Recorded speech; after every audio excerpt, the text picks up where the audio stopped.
Hello everyone, my name is Andrew and you're listening to Hey, I'm Talkin Here, the podcast where I talk about everything and anything I find interesting.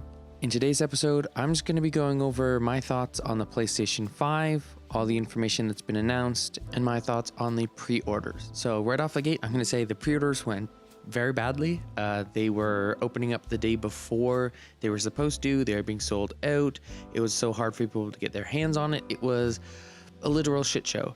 So right at the gates, Sony, you done messed up with the pre-orders and all that kind of stuff. But let's look at the specs and everything we know about the PlayStation 5 and see if maybe that will make up for it. Now a little background about me. I've had the PlayStation 1, 2, 3, 4, and I am going to get a 5, so spoiler alert, I will be getting a 5 eventually. We had the Xbox 360 growing up, but that was more my brother's system, not mine, so I played it here and there and whatnot, but it was never like my system. I've always had a PlayStation, and I will always have a PlayStation. So right now I'm just going to be following along down a list on a GameStop, just going over all the information we know about the PlayStation 5. So let's go. First off is design. I like it. I know there's a lot of people who say it looks like a router or something along those lines. I like it. I think it looks cool. I've never been one for standing up my devices. I've always had them on my side, but I kind of dig it. I'll stand it up when I get it. It looks cool. So release date we know is November 12th. And we do know that there are going to be two versions. It will be a digital only version and a disc version. So I'm in Canada, so I will give you the Canadian prices. So for the disc version, so the version where you can put discs in, play Blu-rays, all that kind of stuff, is going to be 629 Canadian dollars. And the digital only version is going to be 499 Canadian dollars. That being said, also prices of games are going up as well. They are going up about $10, so they are going to be $89.99 Canadian dollars. So after tax, just about $100 for a game. So that's something. So at launch, we know that the $89.99 PS5 title will be the Demon's Souls remake and a vehicle combat game called Destruction All-Stars. Spider-Man Miles Morales is going to be $64.99 Canadian, and the Sackboy A Big Adventure is going to be $79.99 Canadian, as well as a DualSense wireless controller is going to be $89.99. The charging station, which supports the two of the controllers, is going to be $39.99. A 3D wireless headset with 3D audio support and dual noise cancellating microphone, it's going to be $129.99. The camera with the 1080p lens is going to be $79.99, and the remote to navigate for movies and such is going to be $39.99. We know all of those prices. Pricey? Yes. Are people going to buy them? Yes. Am I salty about the game price going up? Not really. I buy all of my games secondhand, really, so they are going to be charged more, but eventually they'll go down to $20 and all that kind of stuff. Maybe $30 as a just sitting there price secondhand. So I'm not going to complain too much because I don't really buy anything new unless I'm like obsessed with the series and have to get the newest version of the game when it comes out. Like if they release Zone of the Enders, if they release a remastered of 1 and 2 for the PlayStation 5, I would buy that in a heartbeat at basically $100. I would buy that.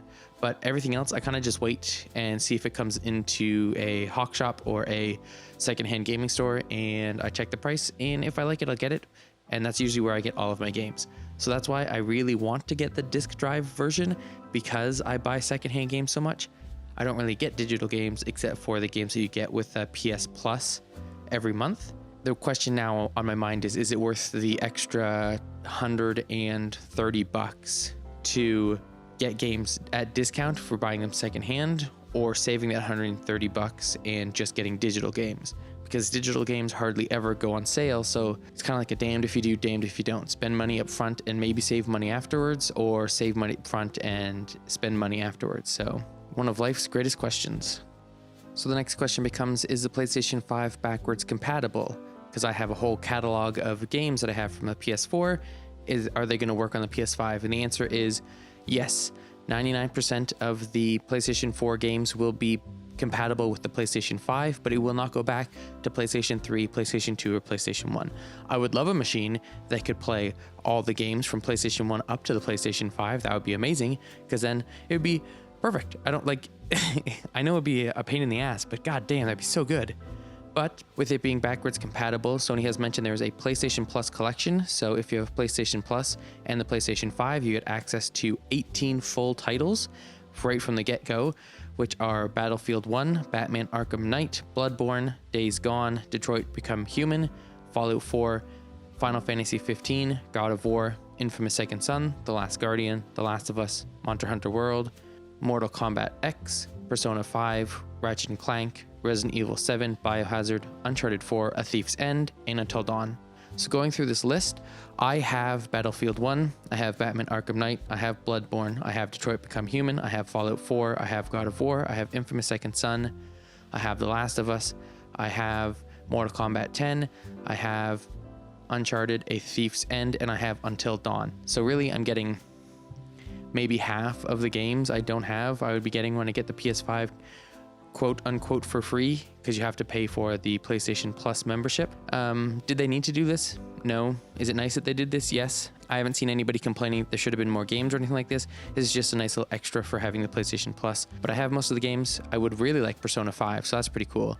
The Last Guardian I've heard good things about. Ratchet & Clank would be fun. The other games, either have them or I'm kind of like, meh, whatever. Yeah, so PlayStation Plus collection, very interesting. 99% of PlayStation 4 games will be able to be played on the PlayStation 5, but nothing from PS3, 2, or 1. So now I will read off the spec list for the PlayStation 5. This stuff means basically nothing to me. I understand what it means, but there's nothing really you can do about it, right? Like, it's not like you can upgrade much, like you can't upgrade any of the stuff in it. It is what it is. So here's the spec list for anyone who's interested in it, but it doesn't really matter. It plays the games that are made for it.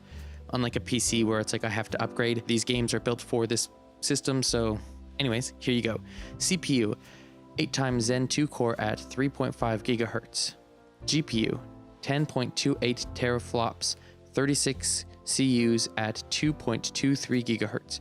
GPU architecture, custom RDNA 2, memory/interface, 16 gigabytes of GDDR6 at 256 bits. Memory bandwidth, 448 gigabytes a second. Internal storage, custom 825 gigabyte solid state drive. IO throughput, 5.5 gigabits raw. Typical 8 to 9 gigabytes compressed. Expanded storage, NVMe SSD slot. External storage, USB HDD supported. And optical drive, 4K ultra high definition Blu-ray drive. So what I get from that is I will have about 825 gigabytes of storage. I can expand it with an SSD or a USB hard drive, and I can play my Blu-ray movies. So everything else kind of doesn't really matter because you can't upgrade it, and it's going to play the games that are made for it. So it is what it is.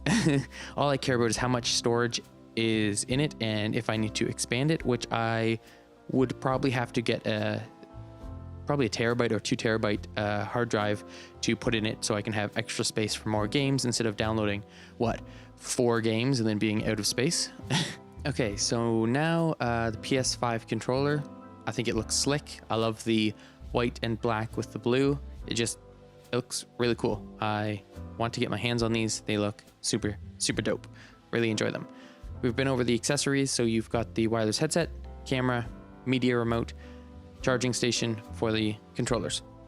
That's basically all you really need. You can expand it with a hard drive. PS5 allows users to install non-Sony proprietary expandable storage. So that's nice. You don't have to buy a trumped up $300 storage when you can get a different one for $150. So that's nice that you don't have to buy a specific one for it. The logo looks cool.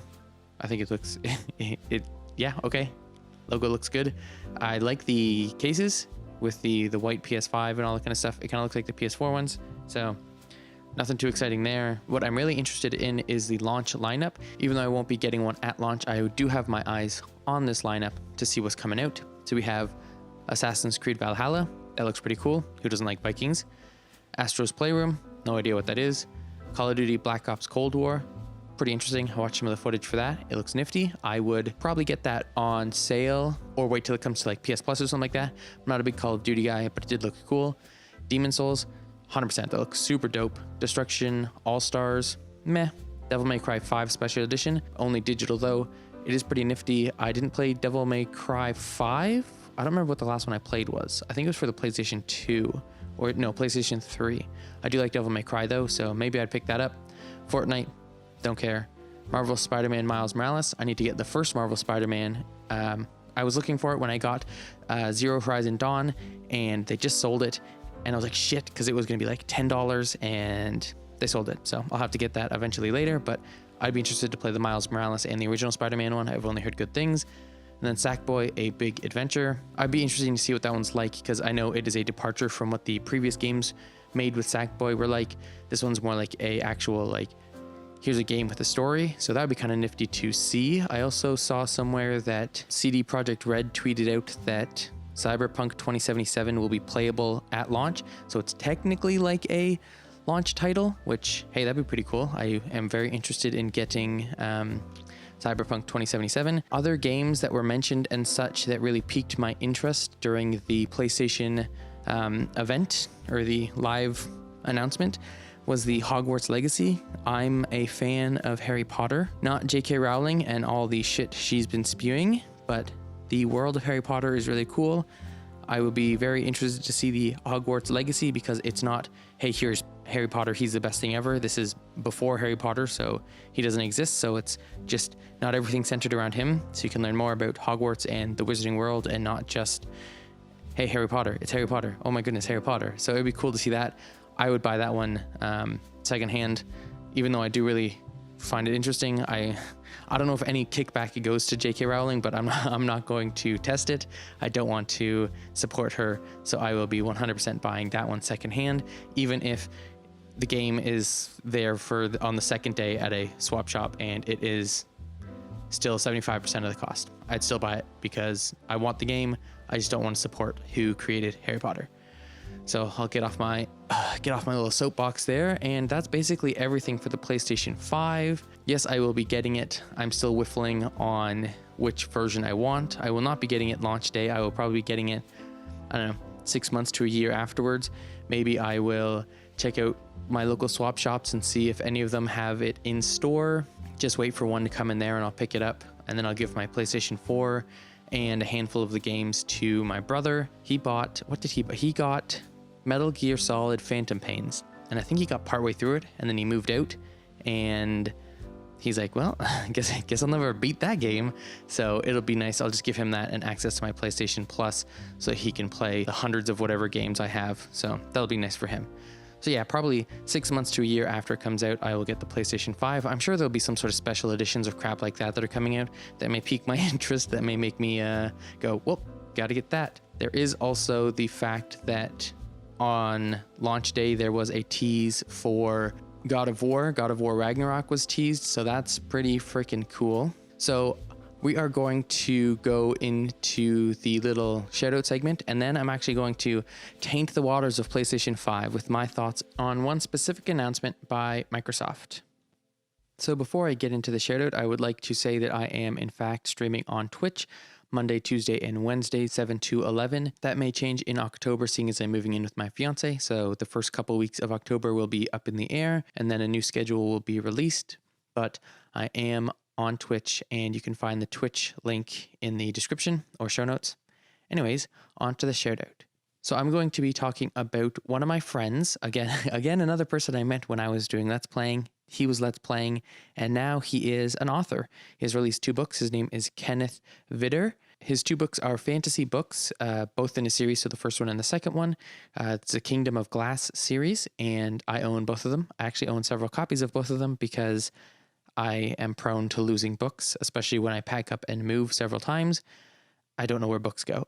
They just disappear. He has written these 2 awesome fantasy books. I will leave a link in the description for his Amazon page where you can find them.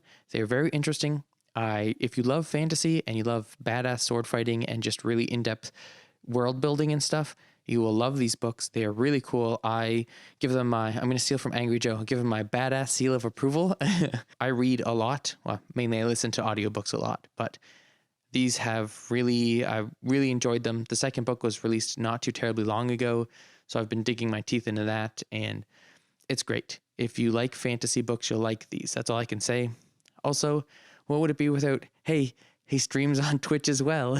So I guess everybody streams on Twitch these days. But yes, he streams on Twitch, usually more story-driven games. So he's doing Monster Hunter Stories, I believe is what it's called right now on Twitch. He also streams the online Final Fantasy game. I believe it's Final Fantasy 14 Realm Reborn, maybe. Anyways, if you're looking for a fantasy book, I would highly recommend these two books, Kingdom of Glass. Check them out. Link in the show notes. Again, that is author Kevin Vitter or Kevin V. 2 books, Rebirth and Shattered. Kingdom of Glass series. Check them out. Okay, now time to talk about this gosh darn Xbox Series S. I know that. So there is the PlayStation with the disc drive, which is more expensive than the regular Xbox. Then there's the Xbox. Then there's the PlayStation 5 that's digital only. And then there's the Xbox Series S, which is the lowest price. Gosh darn, I know it has less power than the regular Xbox, and it's digital only. If PlayStation puts something out like that, if they put out a PlayStation 5 that is a little less powerful, digital only, for $379.99 Canadian, there would be no question right now. I would have that day one. I would be playing games. I would not care. It's so perfect. It's Xbox Series S is like it's the perfect way to get into gaming, or if you're on the fence about getting the new system, you have this. And it's exactly what I wanted. If PlayStation 5 could have just done that, made a little bit less powerful machine that only does 1440 instead of 4K, only digital, yada yada yada, I'd be shouting from the rooftops that PlayStation 5 has done it. They've conquered the freaking console wars. They've done it. But nope, Xbox Series S. And now I have to think, do I want an Xbox Series S? And I don't know. I'll have to look into it more. But I'm kicking the dirt and going razzle frazzle to myself because it's perfect. It's perfect. I just wish it was a PlayStation 5 at that price. God damn it. Anyways, thank you for listening to my ramblings. You've been listening to Hey, I'm Talkin Here. If you like the show, please leave a like on the YouTube or any podcasting app you listen to. Follow me on YouTube, Twitter, or any podcast app you listen to. If you want to get in contact with me, my Twitter is in the description, or you can leave a comment and I'll respond to it. And until I see you next Wednesday, have a great week.